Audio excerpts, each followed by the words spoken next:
E aí, pessoal, vamos começar mais uma aula de geografia aqui na EJA, quinta fase. Lembrando que nós estamos na unidade 1, né? Sejam todos bem-vindos aí. Eu sou o professor Jefferson. Vou estar com vocês nessa aula aí mencionando esta área do continente americano aí que é tão importante. Por quê? Porque é a nossa, né?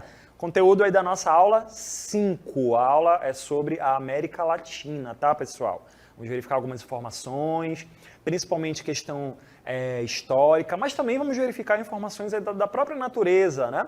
De vários países aí da América Latina, que inclui o Brasil também. Então, nessa aula, nós vamos verificar ali localização, a questão da formação histórica, algumas características da natureza, sobre essa área que inclui o Brasil, mas que não é só o Brasil. Beleza? Vamos começar. Pessoal, que vocês já sabem que o nosso planeta Terra ele é gigantesco, como a gente pode ver por aí, né? Ele é dividido em vários continentes, né? A nossa presença no mundo, ela é uma coisa assim minúscula comparada a toda a vastidão do nosso planeta, não é mesmo? Ele é, né? E o nosso planeta em si, ele é uma partezinha muito minúscula do universo todo, mas ainda assim toda essa divisão é muito importante da gente conhecer, né? A parte do planeta onde a gente vai estudar ao longo desses nossos estudos aqui em geografia é exatamente essa que a gente está vendo agora. Temos o continente americano, ó, que vem desde a América do Norte, passando pela América Central, até chegarmos aí na América do Sul. Mas a gente tem uma outra divisão do continente americano que é um pouco mais simples, né? É a América Anglo-Saxônica e a chamada América Latina. Vamos lembrar, América Anglo-Saxônica, Estados Unidos e Canadá, onde tem os países que tiveram colonização ali, né, da questão da Inglaterra, né, em alguns pontos ali da França, né? Mas, no que a gente chama de todo o resto da América, é a chamada América Latina, onde a grande maioria da colonização foi a partir da Espanha, né, de Portugal, o próprio idioma, né, os idiomas latinos muito presentes ali, que compõem esse grande grupo que vai desde aqui do México, né, que está aqui no meio, né, até lá no final, lá na Terra do Fogo, né, onde fica ali o Chile e a Argentina. É sobre essa parte do mundo que a gente vai falar ao longo dessa aula. Beleza, pessoal? A América Latina, enquanto região da América, pessoal, a gente consegue ver pequenos grupos além dela, né? Vamos dar uma olhada, então, nessa próxima tela que mostra exatamente essa divisão. A América Latina tem a presença de vários países, como a gente falou. Desde o México, que é esse que aparece aqui em azul na tela de vocês, até a Argentina e o Chile, como a gente falou ainda agora, né? E quando a gente vê pequenos grupos de países, a gente consegue ver o México como um país que é muito relevante dentro da América Latina. Temos aí todos os países da América Central, que é onde fica o Caribe, né? Panamá, Honduras, né? República Dominicana e todos os outros. Temos aí, né, as chamadas Guianas, que são países que ficam grudados aqui no Brasil, mas que tiveram uma forma de colonização, é como se fosse meio alienígena, né, comparado com a colonização da América Latina em geral, porque a gente teve ali colonização inglesa, holandesa, francesa, inclusive a Guiana Francesa até hoje, né, ainda é um território da França, né. Temos aí a chamada América Andina, que é esses de vermelho aqui, que são os países onde vai ter a presença, de alguma forma, da chamada Cordilheira dos Andes, né? Uma região montanhosa aí do continente americano. A América Latina são os países que compõem a bacia do Rio da Prata, né? A Argentina, né? Tem aí o Paraguai, o Uruguai, né? E, claro, temos aí o maioral, né? O grande, o Brasil, o território brasileiro, faz parte aí do continente americano e é um país sozinho, né, dentro dessa divisão aí na América Latina. Então a gente tem aí essas divisões, esses grupos de países, eles têm características ali em comum. Mas tem algumas coisas, pessoal, que quando a gente fala de América Latina, mesmo o Brasil sendo um país muito diferente do México, do Chile, da Venezuela, né, mesmo sendo países diferentes, tem alguma coisa em comum, tem algumas coisas que acabam sendo parecidas. Primeira coisa, América Latina, os idiomas falados são de origem latina, né? Português tem origem latina, né, o espanhol, né, tem toda essa diferença aí, beleza? Então a gente vai começar falando sobre a questão da colonização no continente americano, mas com foco na América Latina, tá bom, gente? Esse texto, ele traz algumas informações que a gente vai ver aí nessa tela, tá? Pessoal, o continente americano foi uma das áreas que foram bastante colonizadas mesmo, né? De virem pessoas da Europa para se dirigir à América Latina, e na sua grande maioria eram o quê? Portugueses e espanhóis, né? E quando você tem uma nação que chega num continente, né, há séculos atrás, e ela encontra pessoas nativas que já viviam aqui, né, isso acabou gerando esses conflitos e acabou fazendo com que a sociedade que vivia aqui acabasse mudando também.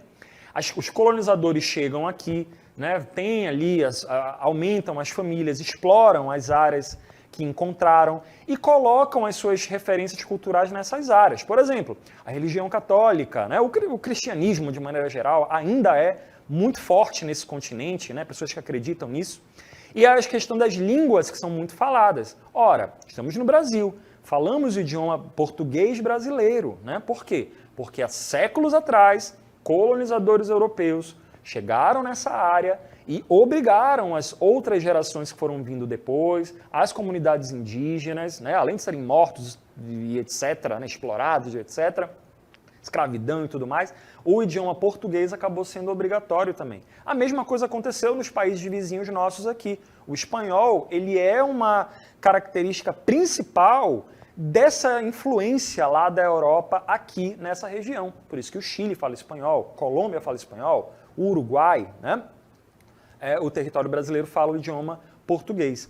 Vamos dar uma olhada aí de novo, né, nessa mesma tela, que tem só mais uma informação ali. A gente tem o México, América Central e América do Sul, naquela divisão lá, né? Lembrando que o México é um país da América do Norte, mas nessa divisão aqui entre América Latina e América Anglo-Saxônica, o México fica no grupão, né, nesse grupão aí de países que tem esse tipo de colonização, né? Vamos continuar então, pessoal, que uma característica central nos países da América Latina, na história dos países da América Latina, é comum tanto para o Brasil quanto para os nossos países vizinhos, é a forma de colonização, né, que é chamada colonização de exploração. A palavra é muito correta, né, como a gente vai ver aí na tela, né? A palavra é muito correta, né? Porque quando você fala de exploração, você está falando de extração de matérias-primas e de riquezas minerais. Tudo para mandar para o país que mandava nesse país, nesse território aqui, né?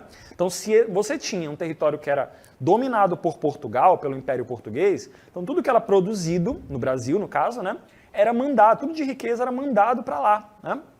E assim também aconteceu com as antigas colônias espanholas. Então aí você tinha, por exemplo, Portugal e Espanha chegaram a criar mecanismos que dificultaram o desenvolvimento desses territórios. Ora, o Brasil deixou, durante muito tempo, né, era uma colônia de Portugal, depois virou um império, né, e aí virou uma república. E os outros países também foram se tornando independentes muito depois, né? Então a gente tem ali uma coisa que se assemelha muito ao que aconteceu no Brasil, o que aconteceu nos países vizinhos nossos aqui e também na África, né? De novo, a gente vai ver de novo essa informação na tela, né? América, África, Ásia, né? Por exemplo, quando a gente fala de exploração, a gente fala de retirada de minérios, ouro, né? Pedras, etc. A gente fala de madeira e também a gente está falando de produção de alimento, né? De coisas ali, os sistemas de plantations, né? Era o quê?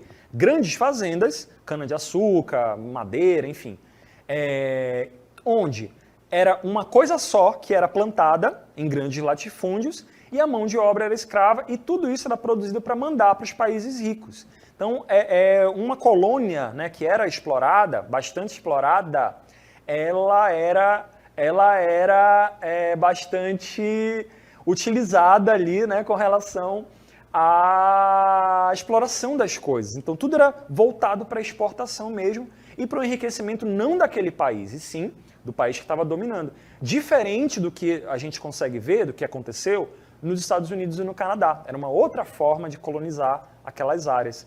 Nesse mapa que está aparecendo agora aí na próxima tela, né, a gente consegue ver basicamente esse movimento. Olha o que está acontecendo nessa seta vermelha aí. Toda essa seta vermelha, pessoal, é a mudança de migração a gente teve aqui uma migração muito grande de ingleses para essa área aqui da América do Norte. Enquanto aqui para a América Latina, muita gente aí de Portugal vindo para o Brasil, muitos escravos da África, né, vindo para essa parte aqui da América do Sul e da América Central. Então é uma coisa assim intensa, não é mesmo? E com relação a tudo que era produzido, que está aparecendo aqui em verde, tudo isso de verde nesse mapa, era de produção de mercadorias, todas de coisas que eram ligadas ali à Europa. Então, produzia tudo, mandava para a Europa. Produziu aqui, ia tudo para a Europa. E vai embora, e assim sucessivamente, né? Então, a América durante muito tempo teve essa característica, né? Gente, todos esses anos de exploração, foi explorado, né? Aconteceu. Não adianta defender, não adianta tentar reescrever a história, porque as coisas aconteceram. Comunidades europeias chegaram no que a gente conhece hoje como Brasil e países da América Latina e exploraram, retiraram mesmo, ocuparam essas áreas aqui, mataram muitas comunidades indígenas, aculturaram mesmo comunidades indígenas. Então a cultura original dessas áreas aqui do continente americano, ela foi se perdendo, né, ao longo do tempo, tanto que hoje em dia na América a gente considera a América um continente que tem muita referência europeia, que tem muita referência ocidental, né, que tem muita referência lá desses países, né? Legislação, religião, idioma, comida, em sua grande lei, né? Até lei também, tudo e valores, né? Essas coisas de moral, ética, tudo isso exportado, importado dessas outras nações ricas. Então, querendo ou não, isso acaba gerando algumas marcas. Por quê? Uma cultura que existia em países como Argentina, Colômbia, Brasil, pessoas que viviam aqui, que tinham uma organização cultural específica, comunidades indígenas, comunidades que viviam na Cordilheira dos Andes, né, comunidades andinas, elas foram simplesmente dizimadas para entrar no lugar uma cultura europeia. Foi basicamente isso que aconteceu. Não adianta a gente reescrever, ficar pensando em progresso e tudo mais, porque isso aconteceu, né? A gente vai ver na próxima tela heranças consequências, né, dessa exploração. A língua, como a gente falou, português e espanhol, as religiões cristãs, não apenas a religião católica na época, sim, né, da colonização, mas hoje em dia a gente vê o cristianismo como um todo vindo muito forte, ainda muito presente, né, nesse continente, que é consequência disso. As comunidades indígenas que já existiam aqui, os quilombolas que vieram da África, acabaram se misturando com essa forma de lidar com o pensamento aí sobre a vida, sobre o mundo, sobre a morte, né? E isso acaba tendo essas mudanças mesmo na origem dessas comunidades. Bom, costumes e tradições de colonizadores, né? O nosso idioma mesmo, português, né? Tem muitas palavras que têm uma influência europeia, tem muitas palavras que têm uma influência indígena, né? As comidas em si tudo isso acabou se misturando, né? E isso acabou gerando, ao mesmo tempo que se misturou, causou o extermínio da maior parte das comunidades indígenas. Na próxima tela a gente vai ver aí que até hoje os países mais pobres da América Latina são muito dependentes. Eles ainda precisam mandar coisas, né, para outros países, precisam exportar produtos que vêm do campo, né, produtos primários. E a gente tem alguns países que têm fábrica com uma chamada industrialização tardia, né? Industrialização tardia, onde a gente tem ali só poucas áreas desses países da América Latina que tem muitas fábricas, né? No caso do Brasil, tem São Paulo, região sudeste ali, né? Manaus, né? Tem também uma quantidade de fábricas grande, mas a grande maioria ainda depende muito de produtos primários. A mesma coisa acontece nos países vizinhos do Brasil. Então, gente, nessa próxima tela, eu quero que vocês prestem atenção nessa tabela. O que aconteceu na América Latina está sendo mostrado nesse lado da tabela aqui, né? Enquanto o que aconteceu lá nos Estados Unidos e no Canadá está desse outro lado aqui da tabela. Então, quando a gente fala de colonização de exploração, a gente está falando de quê? Houve a exploração dos recursos naturais, os colonizadores estavam só querendo pegar o que tinha de bom e mandar para a metrópole, a mão de obra era escravizada, né? Teve aí a extração de recursos naturais, os minerais, a madeira, tudo que tinha valor nessas colônias era mandado para o país mais rico, né? E a produção sempre voltada para exportação. Então vocês observem que a pegada é diferente, né? Enquanto aqui, na colonização de povoamento, a lógica era diferente. Há assentamentos, as famílias inteiras vinham para cá para construir novas sociedades. Tem muitos filmes interessantes que retratam esse começo da história dos Estados Unidos, por exemplo, onde as comunidades foram se formando, né? As comunidades protestantes, principalmente, que vinham, né, do Reino Unido, né, ingleses, vinham para construir essa área. Então, os Estados Unidos têm muita influência inglesa no começo da sua história, né? As atividades econômicas já não eram só produtos primários, tinha outras atividades que eram sendo desenvolvidas e tudo também tinha uma pegada para o sustento local. Então vocês percebem, pessoal, que historicamente falando, a cultura americana, a cultura da América Latina, ela ainda existe. A gente ainda consegue ver aí, né, danças típicas, comidas típicas, né, elementos que trazem uma ancestralidade, né, trazem aí uma história, né, não só aqui para o Brasil, mas também para a Colômbia, né, Argentina, Chile. A história está aí, né, e tudo isso ainda vem sendo cada vez mais resgatado ao longo do tempo, né, dentro da América Latina, cada vez mais sendo defendido, né, as comunidades tradicionais, sempre buscando se manter a sua cultura viva, né, e não uma cultura que seja menor do que a cultura europeia que veio aqui, que a gente segue até hoje, né, que vive até hoje, e sim que ela seja valorizada, né. Até hoje ainda existe muita gente que briga a favor disso, mas também gente que briga contra isso, né, que considera como sociedades atrasadas e tudo mais, quando na verdade os incas, os maias, os astecas, né, eram exemplos de sociedades que eram bastante organizadas, muito democráticas, né, tinham toda uma organização. Até mesmo algumas comunidades indígenas, né, serviram de referência, né, para a própria Europa, né, com essa coisa das comunidades, de não ter grandes lideranças, né, de não ter autoritarismo, né? Essa coisa da organização das sociedades indígenas, elas ainda inspiram bastante, mas, né, tem gente que ainda pensa que esse tipo de cultura não é atrasada, não servia de nada, selvagens, né? É uma leitura muito preconceituosa da vida aí que a gente acaba tendo, né? A gente acaba aprendendo de um jeito, mas que na verdade tem muito material aí para ser mostrado sim, né? Pessoal, nesse momento da aula agora, a gente vai voltar aqui, né, para falar com relação à natureza da América Latina, as características geográficas da natureza do continente americano, né? Principalmente aqui da América Latina. A gente vai falar de relevo, a gente vai falar de rios. Então esse momento da aula vai ser para entender exatamente isso, né? Eu quero só que vocês olhem aqui basicamente esse mapa, rapidinho, né? Que ele mostra algumas áreas em verde, certo? E tem umas áreas aqui com uma cor mais clarinha.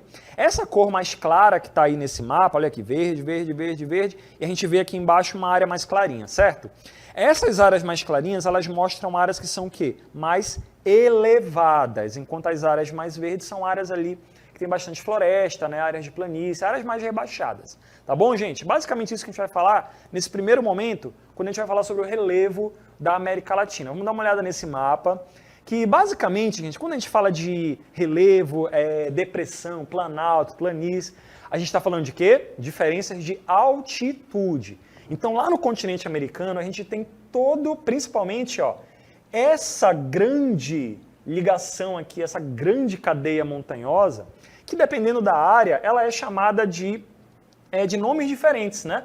É montanhas rochosas lá para a América do Norte, né? É a área de Serra Madre, né, no México, é a Cordilheira dos Andes, aqui na América do Sul, né? Mas tem uma cadeia montanhosa que é uma área muito alta, com uma altitude muito grande, em comparação com as outras áreas, essas áreas que aparecem em verde, por exemplo, onde fica a planície amazônica, a planície costeira aqui da América do Norte, a planície platina, onde fica o Rio da Prata, né? São áreas mais rebaixadas, né? Olha só, se a gente fizesse um recorte, imagine que a gente está fazendo um recorte desde aqui, ó, desse ponto A, que é mais ou menos ali o Peru, né? Mais ou menos o Peru, até o ponto B, que é mais ou menos ali, né, Bahia, né, essa parte ali do Brasil, né? Se a gente fizesse um recorte dessa parte da América do Sul, a gente teria essa realidade, ó. o Oceano Pacífico, a área aqui de Coropônia no Peru, né? A gente vem aqui para Santa Cruz de la Sierra, olha como a altitude diminui bastante nessa área, a partir dessa área aqui, né? O Rio Paraguai, a área do Pantanal, no Mato Grosso do Sul, né? O Rio Araguaia, a gente tem Brasília, que já aqui a área do Planalto Central brasileiro um pouquinho mais elevada, né?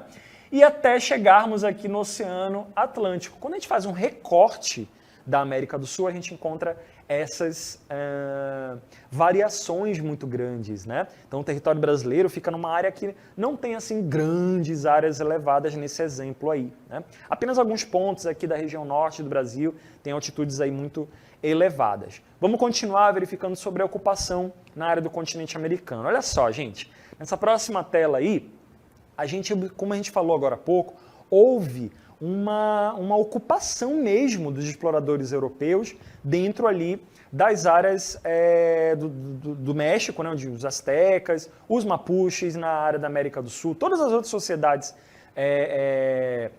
antigas, né, do continente americano, né, os indígenas de maneira geral, tudo isso foi ocupado, né, desde a área do leste até chegar lá no Oceano Pacífico. Então, o que aconteceu? O que os exploradores foram fazendo? Ocuparam essas áreas, chegaram no litoral, né, pelo oceano, e foram simplesmente entrando pelos rios adentro aí e alcançando essas áreas, né? É sobre hidrografia que a gente vai ver agora. Olha só, nessa próxima tela, mostra ali a hidrografia da América Latina. Como a gente falou, tá, pessoal?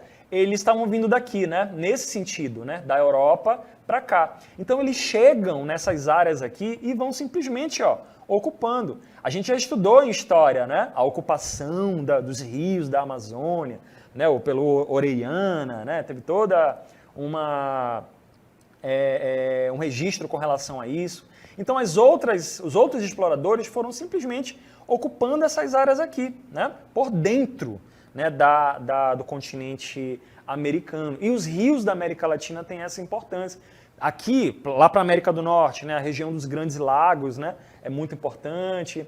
Aqui para a América Central, o Caribe, né, o Golfo do México e o Caribe, as ilhas do Caribe são muito importantes para o turismo, vocês vão ver isso mais lá na frente, né? E aqui para a nossa região tem aí, né, a Bacia Amazônica, que é muito importante.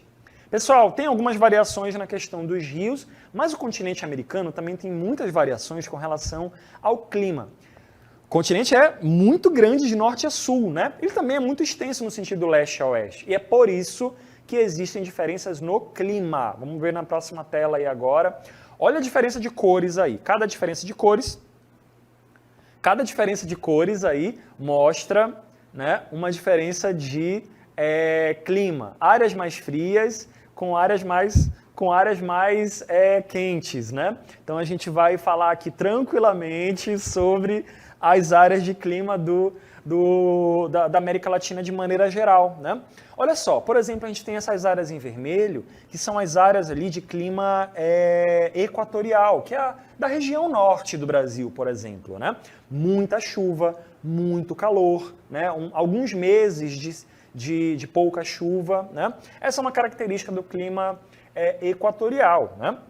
Diferente, por exemplo, dessa parte mais ao sul do Brasil aqui, onde fica o Uruguai, onde fica a Argentina, né, que vai ter o clima subtropical, né, como está aqui na nossa legenda, né?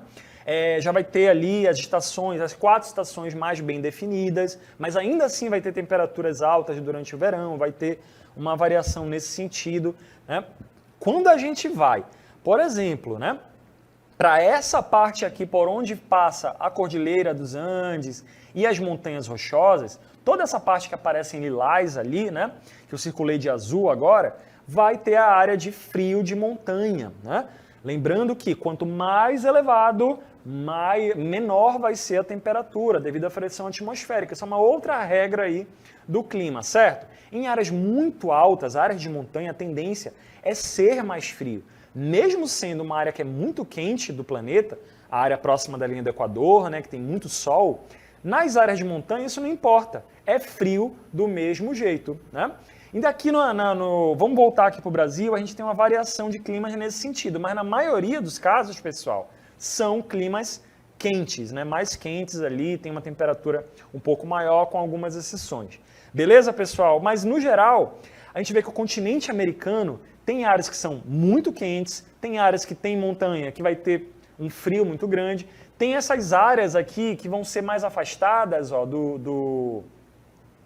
da linha do Equador, vão ser áreas mais próximas lá dos polos do mundo, né? Que vão ser realmente áreas de clima frio, áreas de clima polar, né? No caso ali do norte do Canadá, onde vai ter ali um frio muito intenso ao longo do ano, né? Então existe uma variação muito grande. Em áreas de planície, a tendência é ter um clima mais tropical, clima mais quente, né? Vai ter essa característica aí. Em áreas de montanha, a tendência é ser mais frio, né? Áreas mais elevadas. Áreas mais distantes do centro do planeta, lá também a tendência é ser em lugares mais frios. Tem vários fatores que fazem com que isso aconteça, mas no geral a América Latina tem muita variação, né? Com relação à questão de tipos de clima. No Brasil, na região amazônica, o clima é quente e bastante chuvoso, que é característica do clima equatorial, né? Se o clima é muito diferente, a vegetação também vai ser muito diferente, né? Como a gente vai ver nesse outro mapa aí, que também faz referência à questão de clima. E vamos olhar de novo aqui para a nossa região. Se aqui na nossa região o clima é equatorial, a vegetação também vai seguir essas características, né? Vai ser a floresta equatorial, floresta tropical, como a gente conhece, né? Muita chuva e tal, uma floresta muito exuberante e tudo mais. Mas nessas áreas mais elevadas do planeta, do continente americano, a vegetação vai ser diferente, porque as espécies de planta, de árvore, de arbustos, elas vão ter que estar adaptadas ao frio, né? E vai ter essa característica. Mesma coisa aqui na área do deserto do Atacama, na área dessas outras áreas de deserto aqui do México, né? Na área do México, né? Onde fica ali essas partes do deserto do Atacama, tem todas essas outras áreas que vão ter outro tipo de vegetação menor, por exemplo, né? E ela vai variando ao longo do tempo, ela vai variando ao longo do local, dependendo do ponto onde vai estar. Áreas de deserto, como é o caso das áreas de laranja ali, vai ter pouca vegetação, vai ser mais complicado das espécies vegetais sobreviverem, né? Mas as áreas de floresta tropical não, é como a gente conhece, né? É uma floresta muito forte, muito intensa, né? Lá, diferente das áreas, por exemplo, que está em verde escuro nesse mapa, né? Que é a vegetação de quê? De altitude. Áreas mais elevadas vão ter também as espécies vegetais específicas dessas áreas. Tudo isso, pessoal, para a gente lembrar o seguinte, dependendo da localização daquele país, daquele ponto, as espécies vegetais e as espécies animais também, elas também vão se alterando. Em áreas mais quentes, as espécies vegetais que aguentam viver com muito calor, muita chuva, enfim, elas vão sobreviver ali, né? Já algumas espécies que elas estão acostumadas com o calor, mas elas não aguentam o frio, elas vão morrer em áreas mais frias. Mas tem outras espécies vegetais que aguentam o frio mesmo para valer, né? E aí tem essa característica. Os animais da mesma forma. Um urso polar, que tem toda aquela penugem ali, né? Ele não ia aguentar ficar numa área muito quente, né? Então tudo isso vai variando. E o estilo de vida das pessoas que vivem também nesses países muda de acordo com o clima, muda de acordo com a vegetação. Quem está na região norte do Brasil, que está acostumado com esse calor, com a questão das chuvas, sabe como funciona e o vestuário também muda, não é mesmo? Mas uma pessoa que vive a 1000 metros de altitude, numa cidade que é muito alta, tem que se acostumar com frio, tem que se acostumar com a pressão atmosférica que é menor, então tem toda uma diferença na questão da respiração, né? Das características do corpo, e isso muda o próprio estilo de vida das pessoas. Na América Latina, essas diferenças existem. O estilo de vida em quem vive numa área montanhosa na Colômbia, no Peru, é diferente de uma pessoa que vive perto de um rio no Amazonas, né? Acaba sendo diferente por conta da diferença de temperatura, de pressão, de vegetação, enfim. A alimentação também muda, né? Essas imagens até exemplificam o que a gente está vendo aí, ó. Vamos dar uma olhada nessas imagens aí na tela, né? Tem uma estepe no sul do Brasil, né? Olha o campo aberto, né? A vegetação mediterrânea lá na Califórnia, né? Áreas de litoral, né? Na próxima tela a gente vai ver outra paisagem aí, né? Um deserto, né? Lá na área da Patagônia, né? É frio, mas é uma paisagem desértica. Os llanos lá na Colômbia, a área que fica próxima ali do rio Orinoco, né? Tem outra imagem aí que mostra o Cerrado brasileiro, uma imagem bem característica, né, do Cerrado brasileiro, a savana, né, brasileira. na região centro-oeste do Brasil. A Caatinga é outra paisagem bem conhecida da região nordeste, né? Aí fica na Bahia, né? Tem essa área aí, quase um deserto, né? E, por último, ela, a maioral, né? A floresta equatorial da região norte do Brasil e também dos países vizinhos. Pessoal, a América Latina ela tem uma variedade imensa, né, com relação às suas características culturais de quem estava morando aqui, de quem se foi e de quem chegou depois, né, no caso da colonização, mas também tem uma variação muito grande com relação à natureza. Finalizamos a nossa aula de hoje.